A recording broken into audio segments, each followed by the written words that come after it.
మా వీడియో చూడగానే లైక్ చేయండి, సబ్స్క్రైబ్ చేయండి. లక్ష్మీదేవి ఆశీర్వాదం మీకు ఎప్పటికీ ఉంటుంది. మరికొద్ది గంటల్లో మేషరాశి వారికి అద్భుతాలు జరగబోతున్నాయి. వారు ధనవంతులు కాబోతున్నారు. పట్టిందల్లా బంగారంగా మారబోతుంది. మరికొద్ది గంటల్లో గురుగ్రహ బలం అన్నది వారి యొక్క రాశిలోకి ప్రవేశించడం ద్వారా వీరికి అదృష్టం అనేది దక్కబోతుంది. వీరికి ఏది పట్టినా బంగారంగా మారుతుంది. వ్యాపారాల్లో గాని, ఉద్యోగాల్లో గాని మంచి స్థాయికి ఎదుగుతారు. గుర్తింపు అనేది వస్తుంది. అలాగే వీళ్ళు కోరుకున్నటువంటి వాళ్ళు కూడా వీళ్ళ కాళ్ళ దగ్గరికి వస్తారు. గతంలో వీళ్ళని తక్కువ అంచనా వేసిన వాళ్ళు, వీళ్ళని వదిలిపెట్టి ప్రేమించి దూరమైనటువంటి వాళ్ళు కూడా తిరిగి కలుసుకునేటువంటి అవకాశం ఉంది.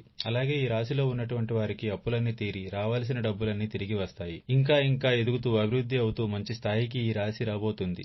మీకు ఎటువంటి జ్యోతిష్య సమస్యలున్నా ఈ నెంబర్కు కాల్ చేయండి. భార్యాభర్తల సమస్యలు, సంతాన సమస్యలు, స్త్రీ పురుష వశీకరణం మరియు ఆర్థిక సమస్యలు, ఎటువంటి సమస్యలకైనా పరిష్కారం చూపబడును. గుప్త నిధులు తీయబడును. నమ్మకంతో కాల్ చేయండి. 3 రోజుల్లోనే పరిష్కారం చూపబడును.